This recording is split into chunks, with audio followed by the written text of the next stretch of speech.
My husband, Jonah, passed away unexpectedly a month ago from a stroke. I don't want to get specific about that part, it's the worst pain I've ever felt in my entire life.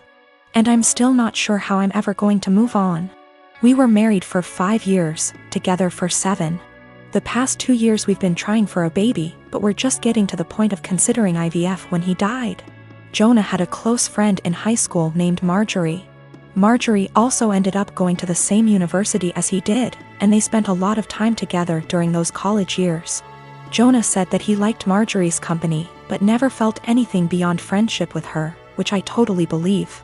Jonah dated other women during that period, but told me that several times Marjorie hinted that she wanted him to ask her out. She also joked about wanting him to be her plan B in case she didn't meet someone and get married by 30. By the time I'd started dating Jonah, he had moved a couple hours away from his hometown, and Marjorie. Despite this, Marjorie immediately began finding excuses to come to our town and hang out, which usually involved her encouraging us to go drinking, and then her passing out on the couch at Jonah's apartment. I didn't mind her for the most part, but she had a habit of saying things like, "You know you ruined our marriage pact," and pointing out all the things that she knew about him, like what he took in his coffee, his favorite bands, etc. Over the course of our relationship, and especially after we got married, Jonah definitely put some distance into his relationship with Marjorie. He confided in me that he felt he had outgrown her and that they really had little in common anymore. He stopped responding to her invitations to hang out as often, though he would occasionally call to catch up out of guilt, especially when she would text him or leave messages saying she was so sad he was ignoring her and the like. But now he's gone. I had him cremated, like he wanted. We haven't done the memorial service yet, it was too hard for me to even imagine the first couple of weeks. And I also wanted to give time for some out-of-state people to make travel plans. The memorial is this weekend. However, 2 weeks ago, I received an email from Marjorie sent to around 60 people, including Jonah's family, saying that she was holding a memorial service for Jonah in the town where they grew up, the day before his memorial here. I was completely blown away, seeing as she hadn't mentioned anything to me or even attempted to call. Along with the details, the email said that she was planning the memorial in light of the fact that no other service had yet been held in his memory, and he deserved to be laid to rest with honor. For the record, she was invited to the memorial which I've been planning and knew it was happening. I called her, of course, and told her that while I appreciated her willingness to help with Jonah's goodbye, I was already planning a service for him that would involve all of his family and friends. She immediately went on the defensive and said that she had only started to plan a service when she realized I wasn't willing to do it in a timely manner. I told her that the timing wasn't her choice to make, but that if she wanted to have a memorial of some kind, to please just add on the invitation that his official memorial was going to be held this weekend. She said fine. I sent a message to all of Jonah's invited friends and family to make sure that they knew the real service, with both of our families was going to be here, and then just washed my hands of the whole thing.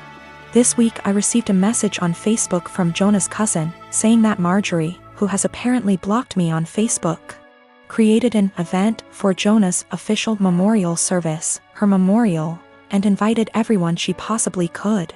I've been getting blown up with emails asking which day the memorial is, and where. I'm honestly furious. I don't have the emotional energy to deal with this. I ended up putting a post up on my wall, reiterating the date of his service here, and asking people to please share it. Thankfully, I think the older members of the family don't use Facebook or email very often, so most of them haven't been confused, but a lot of people now think that Marjorie's service is the real one. I called Marjorie again, asking her to add an addendum to her event saying that his actual memorial was going to be here. She told me that Jonah would have wanted it this way, and that if I couldn't appreciate her efforts, I wasn't invited to say goodbye to Jonah. I told her that was fine, seeing as I'd already said goodbye to Jonah when I held him as he died. She hung up. Apparently she's now spreading information to her mutual friends with Jonah, saying that he was planning on leaving me because I wasn't able to conceive. She also said that we had approached her to carry a baby for us, all absolute lies. His cousin sent me a screenshot of a text where she said that Jonah always thought we would have the cutest baby together, and that angry widow doesn't understand how much he wants children. I'm at a loss as to what to do. I don't care what she says about me, but she's now tarnishing my husband's memory, especially saying that he wanted to divorce. Jonah would never have left me, and anyone that knows him at all knows that we were committed to each other above all else. I need to figure out how to tell this woman to off without encouraging her to spread more lies.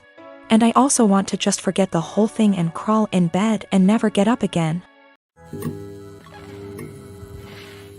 I am a 32 years old female, and I was raised Mormon, but I'm not now, nor do I follow any other religion. My mom is still very much in the cult. As such, she has the typical Mormon mindset regarding gender roles and all that bullshit. Granted, I still think she'd be this way without her religion, though maybe not as bad. We get along splendidly, except when the topic of her religion comes up, which doesn't often. She's visiting right now. I don't see her in person much, but she came down for my birthday. It's also important to note that I have 2 sons. My 5-year-old has a mohawk. My 3-year-old has shaggy, shoulder-length hair. He's never had a haircut for a multitude of reasons, none of which would even be asked if he were a girl. Not long after she got here, she started going in on his hair. This is not the first time she's given her opinion on it. Why don't I cut it? Don't I want to prevent him from being bullied? Or from people thinking he's a girl? Because he hasn't asked and I want it to be his choice. Because he acts like I'm murdering him when I brush his teeth and hair. Because he also flails around like he's having an exorcism, so imagine that with a pair of scissors. Because if someone sees long hair and assumes girl, that's on them, and a simple, he's a boy, corrects it. But mostly it's because I don't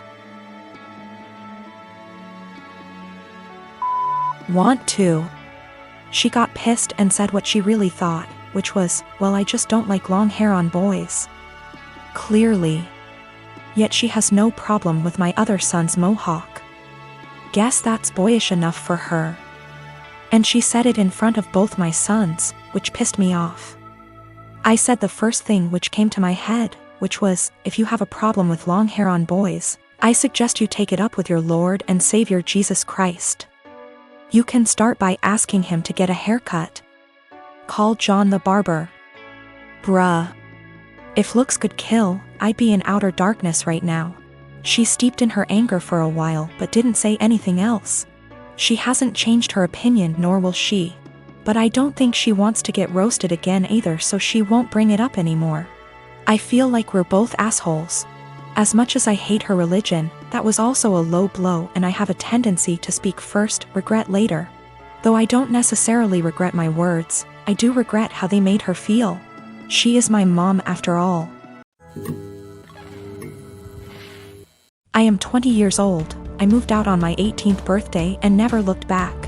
I mostly moved out due to how strict my parents were. When I say strict, I don't mean something like home by 10 p.m. I mean, I wasn't allowed to have friends older than me, even by a few months. I wasn't allowed any guy friends. If I had a project to work on at school and got partnered with a guy, my mom would tell my teachers to make me do it alone. I was only allowed on my phone if someone, mom or dad, was there to monitor what I was doing. Weekdays my bedtime was 9 p.m. and weekends 9:30 p.m. I could only have sleepovers if it was at my house, and all of my friends have to be questioned to make sure they were clean, meaning they didn't have boyfriends, no tattoos, went to church, you get it. So you can imagine, I had literally 1 or 2 friends. By 18, I didn't have any plans, I just packed my stuff and left. My parents weren't happy and tried for months to get me to come home, but I didn't plan on it. Anyways, I landed a damn good job and was able to get my first apartment shortly after. My friend is over at my house almost every day with her boyfriend, and we just hang out. I didn't cut out all contact with my parents, but I limit it to only special occasions. My mom wanted to have a Zoom family call, whatever it's called, and asked me to join. I figured what the hell, I'll join and say hi. As I'm talking to my little cousin, in the background you could see my friend's boyfriend come into the living room area. Everyone's face kind of froze, and I didn't think much of it. My mom asked who it was and I told her, and she immediately gets annoyed. She started asking why he was leaving my bedroom, which he didn't. The bathroom is the same way towards the bedroom, so I could see why it would look like he left from my room. She and my dad proceeds to ask me why I have guys at my home. Why is he 21 hanging around me? I just turned 20, but yeah, it was like I was 15 again. My mom then insists I have him leave. At this point my friend and her boyfriend hears this and goes like WTF? I didn't know what else to do but laugh. I said, "Are you out of your mind?" and laughed some more. I realized they were serious and said my goodbyes and hung up. Later I started getting messages that my parents are upset I laughed at them and my family says it's in my best interest to apologize, because I was being an asshole for laughing. I laughed at them then hung up, so I thought it was rudish, especially after being told I was by my aunt as well. I'd feel terrible if I did such a thing, but someone did point out they'll never change their ways, so I think I might have to. You know, I've got no idea how to set boundaries, but I'm sure there's a few articles that can help me with that. I found out from my little cousin that my mom has been asking where I live, so now I'm kind of scared for that. Though not many know my address. If she asks the right people she might find out. I hope not. I have 2 sisters that I'm close with. I also have a niece, Leah. Leah's 16, and after my ex-wife decided to split up and divorce due to infertility problems that lasted for 5 years, I started a college fund for Leah to help her go to her chosen college. That was in 2019. Now I visit my mother's home, where my sister and Leah are living, every week to spend the weekend together. This past weekend I was asleep upstairs while my mother, my sister and Leah were in the kitchen. I came downstairs to grab a glass of water and heard my sister talking about my ex-wife expecting a baby with her new husband. This struck a nerve and I kind of froze from shock. I then heard Leah react to the news repeatedly saying, "I told you so, I told you so." Then explained she's always thought that I was the one with a problem for not being able to have a baby with my ex, but that I was too afraid to admit due to fragile masculinity. I could not believe what she said, but what made it worse is her following statement about how my ex was smart to get a divorce before it was too late. I went upstairs and into the room and shut the door and stayed there for hours. Mom and sister saw me about to leave and insisted to know what the problem was. I didn't want to argue, but I told them that I heard what Leah said about me. Leah stopped eating and got quiet. My sister tried to play dumb, but I told her I heard their entire conversation about my ex-wife and her pregnancy news.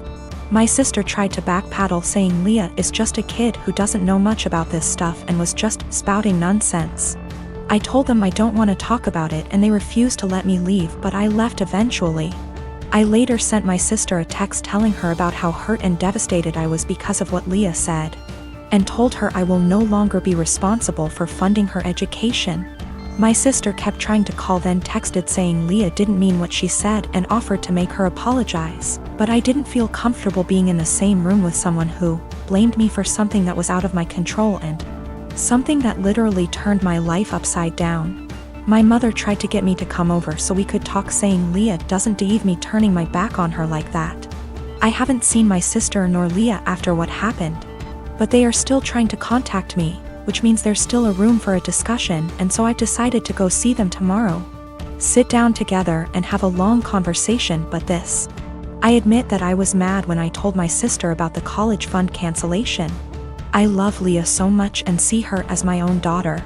Unfortunately, her dad, my brother-in-law, is deceased, and so I understand losing a parent at a young age and relate to the kind of hurt she carries inside.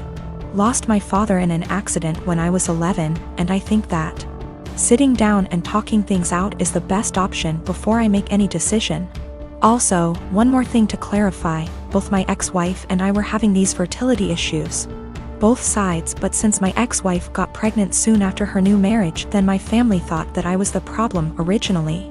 It is what it is, and I'm learning to not words get in my head so easily. I'm not mad at anyone, I'm just trying to move on with my life like anybody else.